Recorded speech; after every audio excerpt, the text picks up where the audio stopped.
నమస్కారం. లక్ష్మి చెప్పే కథలకు స్వాగతం. వీణులతో వీక్షించటానికి సిద్ధం కండి. ప్రియ సఖులు, ఇప్పుడు మనం సుప్రసిద్ధ రచయిత్రి శ్రీమతి జాస్తి రామాదేవి గారు రచించిన ఆత్మానుబంధాలు అనే ఒక చక్కటి కథను విందామండి. ఈ కథ 23/1/2019లో నవ్య వీక్లీలో ప్రచురింపబడింది. ఇక కథ మొదలు పెట్టేస్తున్నానండి. వారం రోజులుగా ఆలోచిస్తోంది అన్నపూర్ణమ్మ. తనకొచ్చిన ఆలోచన అమలు పరచడానికి 2 కొడుకులతో సంప్రదించింది. కానీ వాళ్ళు పడనిచ్చేలా లేరు. ఎప్పటిలాగా జరిపించేద్దాం, ఇదంతా చాదస్తం అంటూ చిన్న కొడుకు రవిచంద్ర తను చెప్పిన దాన్ని కొట్టిపారేశాడు. ఈ ఒక్కసారి తన మాట వినమని బ్రతిమలాడుతోంది అన్నపూర్ణమ్మ. తల్లి అడిగింది పెద్ద కోరికేమీ కాదు, తీర్చగలిగిందే. కానీ దానికోసం బోలెడంత సమయం, డబ్బు వృధా అవుతాయి అని వాళ్ళ అభిప్రాయం. అంత దూరం ఏం వెళ్ళగలము? వెళ్ళినా అక్కడ మన కోసం స్వాగతం పలికే వాళ్ళు ఎవరున్నారట? వయసు మీద పడుతున్న కొద్దీ మీ అమ్మకు చాదస్తం ఎక్కువ అవుతుంది. తిని కూర్చుంటే ఇట్లాంటి ఆలోచనలే వస్తాయి మరి అంటూ కోడళ్ళు ఆమెకు వినిపించేలాగే భర్తలకు స్టేట్మెంట్లు ఇచ్చేశారు. అన్నపూర్ణమ్మ మదన పడిపోతోంది. తన కోరిక తీరదా అన్న దిగులు ఎక్కువైపోయింది. ఆవిడ వయసు తక్కువేమీ కాదు, 85 ఏళ్ళు. వచ్చే ఏటికి ఉంటుందో లేదో తెలియదు. ఎవ్వరూ తోడు లేనిదే కదలలేని వృద్ధాప్యం. చాలా చిన్న కోరిక తనది అని ఆమె భావన. కానీ కొడుకులు ఆ కోరికను మన్నించేంత ఖాళీగా లేరు. డబ్బు ఖర్చు చేయొచ్చు కానీ కాలాన్ని ఖర్చు చేయటం ఇష్టం లేని వాళ్ళు, వ్యాపారాల్లో బిజీగా ఉన్నవాళ్ళు, 2 చేతులు సరిపోక ప్రయాసపడుతున్న వాళ్ళు. అన్నపూర్ణమ్మకు 2 కొడుకులు, రవిచంద్ర, రాధాకృష్ణ. వాళ్ళకి 4 పిల్లలు. ఇప్పుడిప్పుడే వాళ్ళకు కూడా పిల్లలు తయారవుతున్నారు. ఆవిడ 4వ తరాన్ని చూసేసింది. పోనీ నానమ్మ కోరిక వినొచ్చుగా డాడ్, రవిచంద్ర కొడుకు తండ్రిని రిక్వెస్ట్ చేశాడు. ఎందుకంటే అతనికి నానమ్మ కోరికలో ఎగ్జైట్మెంట్ కనిపించింది. వినటానికి అది చిన్న కోరికే కానీ ఎంత ప్రయాస! ముసలావిడ్ని ఇక్కడి నుంచి అక్కడికి చారేయటం ఎంత కష్టం! పైగా అన్నీ సమకూర్చుకోవాలంటే వారం ముందే ఇక్కడ పనులన్నీ వదులుకుని అందరం బయలుదేరాలి. టైం వేస్టురా అని తీసి పడేశాడు. రవిచంద్ర పిల్లలందరూ నాన్నమ్మ తరపునే వాదిస్తున్నారు. ఈసారి తన భర్త తద్దినం తన మెట్టినింట జరగాలని అన్నపూర్ణమ్మ ఆశపడుతోంది. ఆ ఊరును వదిలేసి చాలా ఇళ్ళు గడిచిపోయాయి. ఎప్పుడైనా ఏదైనా ఫంక్షన్లు జరిగితే కొడుకుల్లో ఎవడో ఒకడు విసుక్కుంటూ వెళ్ళొచ్చేవాడు తప్ప తల్లిని ఏనాడు తనతో రమ్మని అడిగింది లేదు. అన్నపూర్ణమ్మ వస్తానని అన్నదీ లేదు. తన భర్త రఘురామయ్య పుట్టిన ఊరు, తను మెట్టిన ఊరు ఒకటి ఉందని దాదాపుగా అన్నపూర్ణమ్మ మర్చిపోయి చాలా కాలం అయిపోయింది. ఇన్నాళ్లకు ఎందుకో తెలీదు ఈ ఏడాది భర్త తద్దినం తను మెట్టిన ఊరిలో చేయాలని కొడుకుల్ని ప్రాధేయపడింది. ఆవిడ కోరింది ఏ చీరో ఏ పండో అయితే వెంటనే కొని తెచ్చేవాళ్ళు. కానీ తల్లి కోరింది అయ్యే పని కాదనేది వాళ్ళ విసుగంతా. అన్నపూర్ణమ్మ మావగారు చనిపోయాక ఆస్తి పంపకాలు జరిగాయి. 2 అన్నదమ్ములు సమాన వాటాలు వేసుకున్నారు. రఘురామయ్య తన వాటాలు అమ్ముకున్నాడు, వ్యాపారంలో అడుగుపెట్టాడు. తమ్ముడు శ్రీనివాసరావు మాత్రం పాడి పంటలు, పొలాలు అంటూ ఊళ్ళోనే ఉండిపోయాడు. ముసలి తల్లి ఆలనా పాలన తమ్ముడే చూసుకుంటున్నాడు కాబట్టి ఇంటిని తమ్ముడికే వదిలేశాడు రఘురామయ్య. కొన్నాళ్ల తర్వాత తల్లి కాలం చేసింది. కర్మకాండ తాలూకు ఖర్చులు తమ్ముడు పెట్టుకుంటున్నా రఘురామయ్య కించిత్తు కూడా అందులో తలదూర్చలేదు. తల్లి వాడికి ఏదో ఇచ్చే ఉంటుందని రఘురామయ్య లోపలి అభిప్రాయం. అన్నపూర్ణమ్మ ఎప్పుడూ భర్తనే అనుసరించేది తప్ప ఇది తప్పు ఇది ఒప్పు అని ఆలోచించేది కాదు. తల్లి పోవడంతో ఇంటిని కూడా వాటాలు వేయాలన్నాడు రఘురామయ్య. శ్రీనివాసరావు ఘర్షణ పడ్డాడు. పెద్ద మనుషులు పరిష్కారంగా రఘురామయ్యకు కొంత డబ్బు ఇచ్చి ఇల్లు శ్రీనివాసరావును ఉంచుకోమని చెప్పడంతో ఆ సమస్య అక్కడితో తెగిపోయింది. నాది అని చెప్పుకోవటానికి ఇక రఘురామయ్యకు సొంత ఊళ్ళో ఏం లేదని తేల్చారు.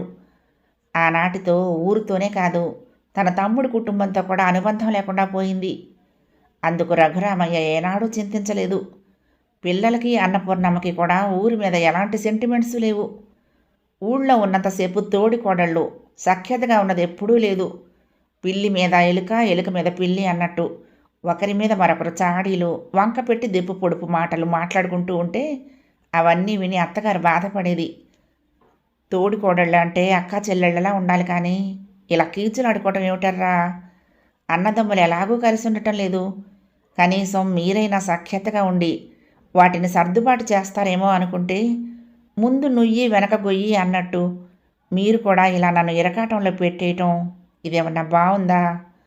ఫలానా వాళ్ళ కోడళ్ళు ఇలాగా అని చెప్పుకోరా ఎవరన్నా అని బాధపడుతూ ఉండేది అత్తగారు. పెద్దల దగ్గర నుంచి పిల్లల వరకు, కూర దగ్గర నుంచి పొలం వరకు అన్ని విషయాల్లోనూ తోడికోడళ్ళు అన్నపూర్ణమ్మ దమయంతి మధ్య దెప్పి పొడుపులే.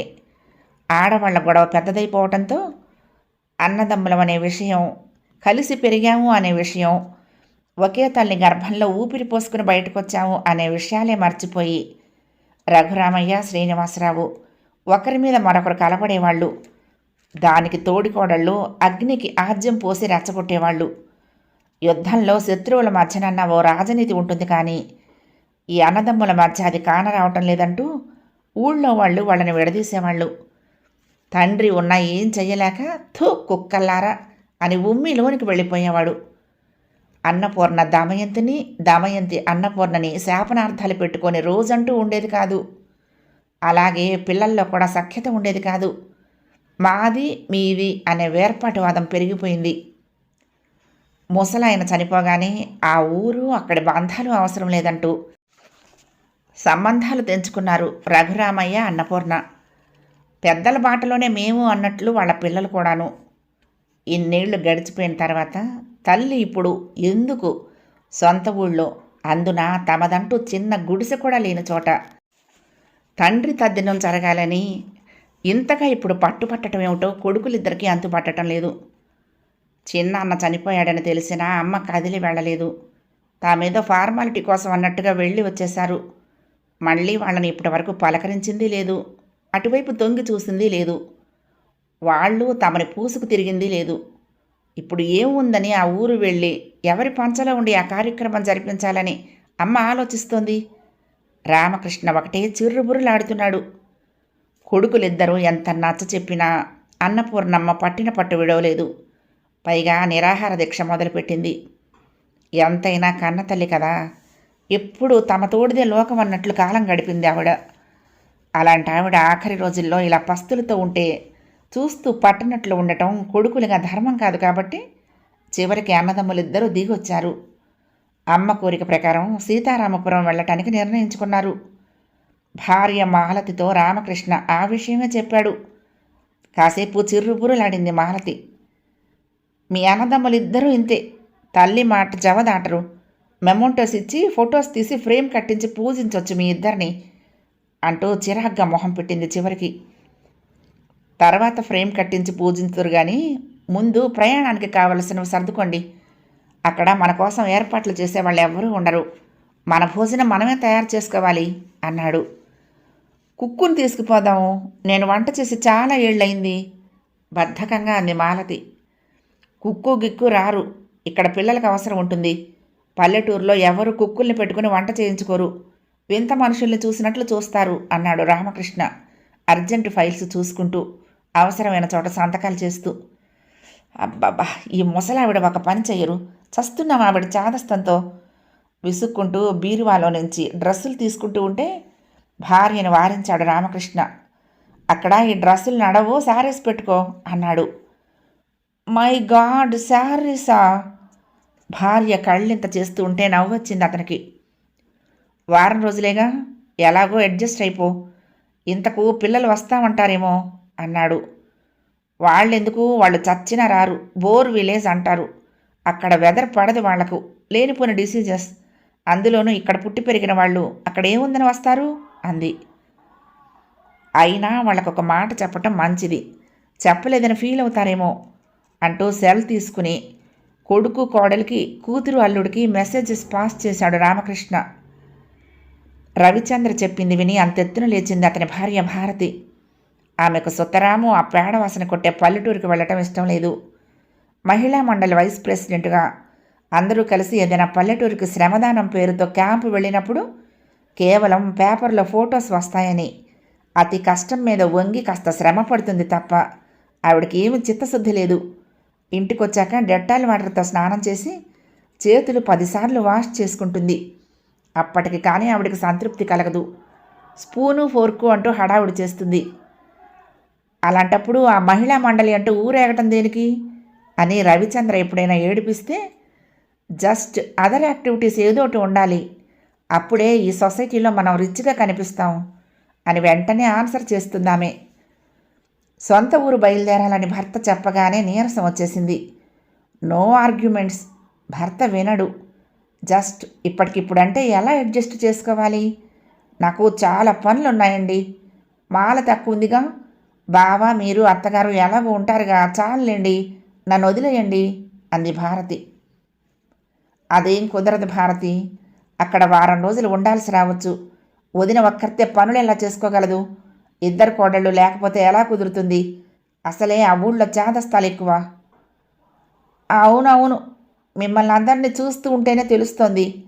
నేను బ్యూటీ పార్లర్కి వెళ్ళాలి. అందుకు కనీసం 2 రోజులన్నా నాకు టైం కావాలి.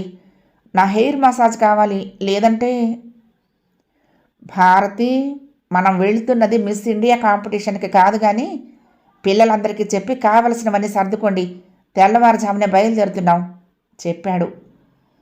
పిల్లలా? వాళ్ళెందుకు? స్కూల్స్ పోతాయి. చిన్న బాబుకు చంటి పిల్లాడు, ఎలా కుదురుతుంది? నిరసనని అణుచుకోలేకపోతోంది భారతి. కుదిరితే రాత్రికి రాత్రే అత్తగారిని హత్య చేయాలన్నంత కోపం లోపల లోపల తన్నుకొస్తోంది. చివరికి పిల్లలందరూ మేము వస్తామంటే మేము వస్తామనేలా అన్నపూర్ణమ్మ సిద్ధం చేయించింది. తన బలగాన్ని అక్కడ అందరికీ చూపించాలని కాబోలు పిచ్చి అమ్మ అనుకున్నారు కొడుకులు. 4 కార్లలో తెల్లవారుజామునే బయలుదేరారు అందరూ. అప్పుడే హిమవంతుడు సెలవు తీసుకుంటూ వెలుగు వాకిట్లో నుంచి తప్పుకున్నాడు. మ్యూజిక్కు అనుగుణంగా హమ్ చేస్తూ పిల్లలు చాలా హ్యాపీగా ఎంజాయ్ చేస్తున్నారు.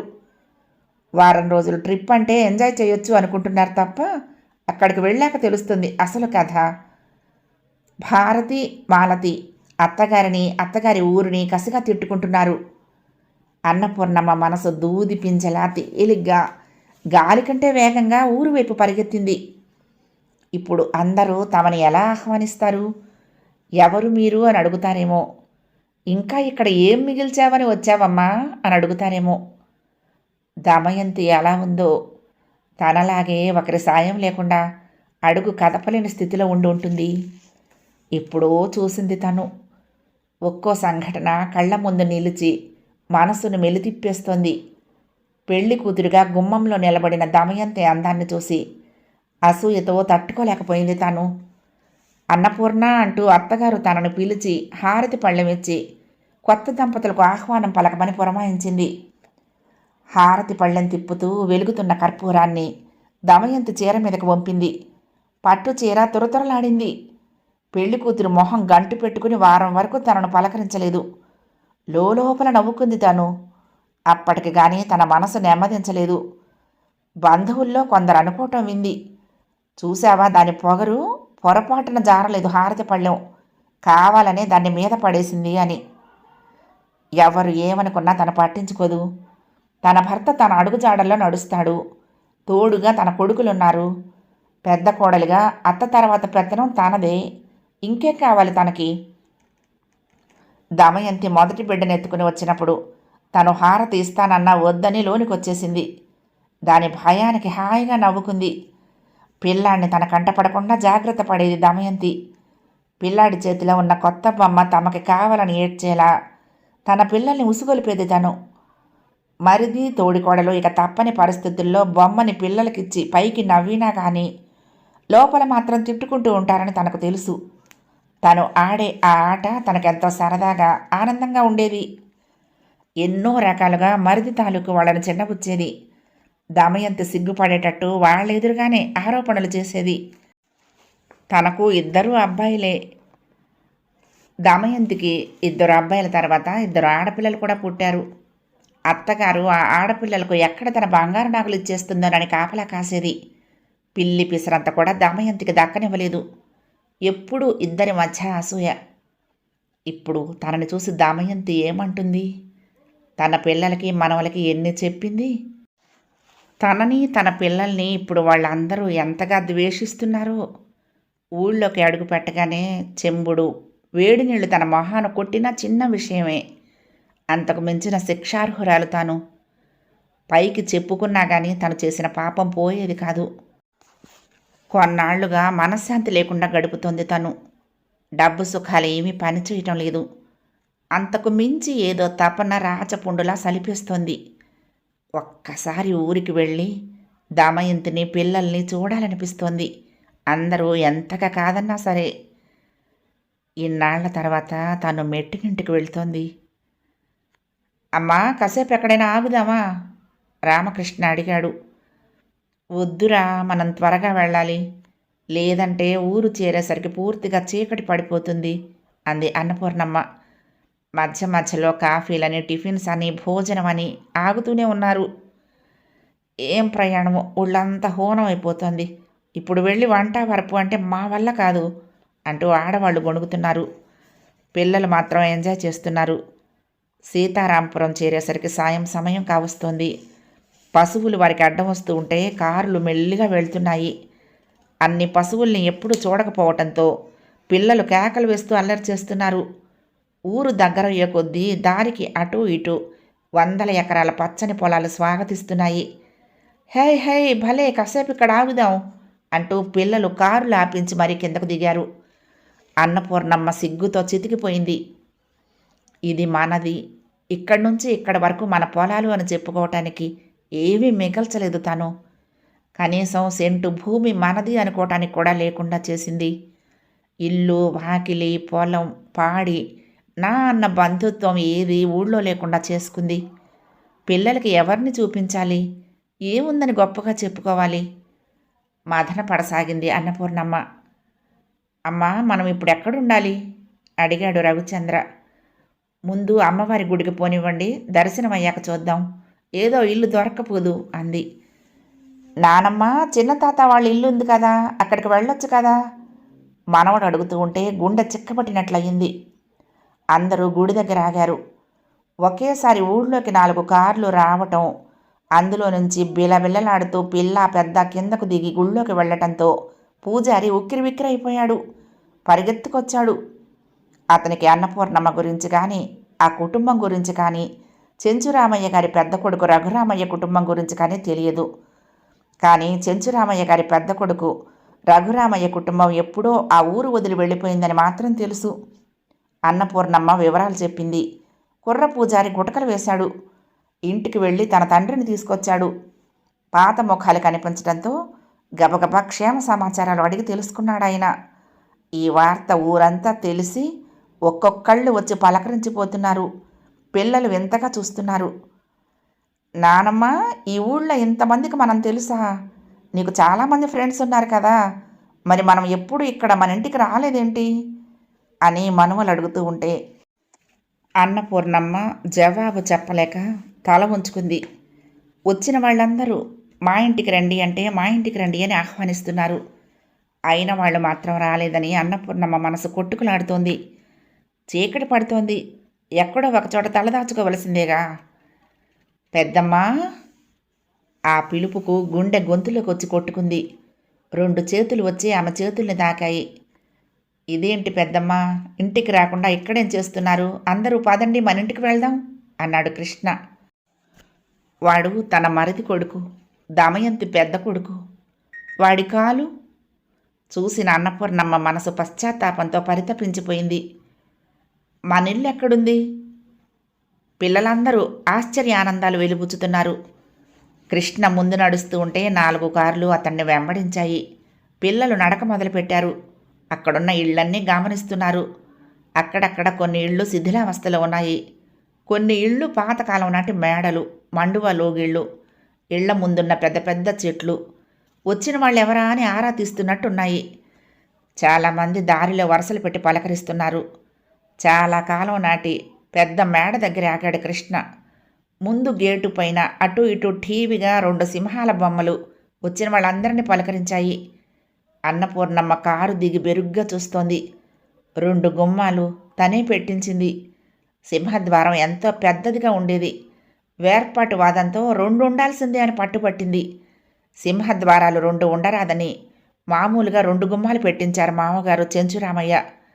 ఎత్తైన అరుగుపైన ఊగే నగిశీల కుర్చీలో ఠీవిగా కూర్చుని ఉండే చెంచురామయ్య ముందు ఎందరో పనివాళ్ళు, ఊరివాళ్ళు చేతులు కట్టుకుని ఆయన ఆనతి కోసం ఎదురు చూస్తూ ఉండేవాళ్ళు. ఆయన పోయాక ఆ కుర్చీ నాదంటే నాదని లాక్కుని మొత్తానికి విర్రగొట్టి పొయ్యిలో పడేశారు. అత్తగారు ఎంతగానో విలవిల్లాడిపోయింది. తలుచుకుంటే సిగ్గుగా ఉంది ఇప్పుడు తనకు. రండి రండి అందరూ ఆప్యాయంగా ఆహ్వానం పలుకుతూ ఉంటే అన్నపూర్ణమ్మ కళ్ళు తోడికోడలు దమయంతి కోసం వెతుకుతున్నాయి. ఎన్నోసార్లు కాళ్లతో తన్నిన గడపని భక్తిగా కళ్ళకద్దుకుంది. ముక్కుతూ మూలుగుతూ కార్లు దిగిన కోడళ్ళు వాళ్ళందరి ఆహ్వానానికి లొంగిపోయారు. తమని ఆదరించడానికి ఇక్కడ ఒక కుటుంబం ఉంది, అది చాలు అనే ఫీలింగ్ కలిగింది వాళ్లకు. అనామకుల్లా ఊళ్ళో గడపాలేమో అనుకుంటూ వచ్చారు. కానీ పిల్లలు కలిసిపోయారు. తోడికోడళ్ళు సొంతమైనట్లు కలివిడిగా పలకరించుకుంటున్నారు. ఆడపడుచుల పరిచయాలు అక్కర్లేదన్నట్లు వదినల్ని ఆట పట్టించి ఆడుకుంటున్నారు. అన్నదమ్ములు ఇల్లంతా తిరిగి చూస్తున్నా కోల్పోయిన నిధి నిక్షేపాలను కళ్ళెంత చేసుకుని చూస్తున్నట్లు తాకి చూస్తున్నారు రవిచంద్ర, రామకృష్ణ. మనవలు, ముని మనవల సందడితో ఆ ఇల్లు తిరునాళ్లే అయ్యింది. హాల్లో అందరి ఫోటోతో పాటు తాను, తన భర్త రఘురామయ్య కలిసి ఉన్న ఫోటో కూడా ఉండటం గమనించింది అన్నపూర్ణమ్మ. తనకంటే దమయంతి నయం, పిల్లల్లో సంస్కారం నింపింది. తను తన పిల్లలకి స్వార్థం నేర్పించింది. బంధాలకు దూరంగా, బంధుత్వాలకు దూరంగా, చాలా దూరంగా. పెద్దమ్మ, పెదనాన్న తద్దినం ఈ ఏడు ఇక్కడ జరగటం నిజంగా చాలా బాగుంటుంది. నేను అన్ని ఏర్పాట్లు దగ్గరుండి చూసుకుంటాను అంటున్నాడు కృష్ణ. అన్నపూర్ణమ్మ కళ్ళు చెమ్మతో మసకబారాయి. అన్నట్లే కృష్ణ చకచక అన్ని పనులు పురమాయించాడు. ఆ ఊళ్ళోనే కాదు, ఆ చుట్టుపక్కల ఊళ్ళల్లో కూడా అతనుకున్న పలుకుబడి చూస్తుంటే మామగారు చెంచురామయ్య గుర్తొచ్చారు అన్నపూర్ణమ్మకి. వ్యాపారంలో తన కొడుకులిద్దరూ చాలా ఎత్తుకు ఎదిగారు. చాలామందిలో వాళ్ళు ఒకరుగా ఉన్నారు. అంతేకాని దమయంతి పిల్లలు అలా కాదు, సొంత ఊళ్ళో తమ కుటుంబం ఉనికిని నిలబెట్టుకున్నారు. చెంచురామయ్య వారసత్వాన్ని నిలబెట్టారు. అనగనగా ఈ ఊళ్ళో చెంచురామయ్య అనే ఒక మోతుబరి రైతు, ఆయనకు 2 కొడుకులు, అందులో పెద్ద కొడుకు ఆస్తులు అమ్ముకుని ఎక్కడికో వలస వెళ్ళిపోయాడు అని చెప్పుకునే పరిస్థితి రానివ్వకుండా శ్రీనివాసరావు తండ్రికి వారసుడుగా అంత ఎత్తుకు ఎదిగి ఊళ్ళో పరువు దక్కించుకున్నాడు. తర్వాత ఆయన పిల్లలు ఎన్ని కష్టాలు పడ్డా ఆ ఊరిని వదిలి దూరంగా పోలేదు. పూలు కట్టెలు ఒకే చోట అమ్మి అదే ఊరిలో స్వేచ్ఛగా తిరిగారు వాళ్ళు.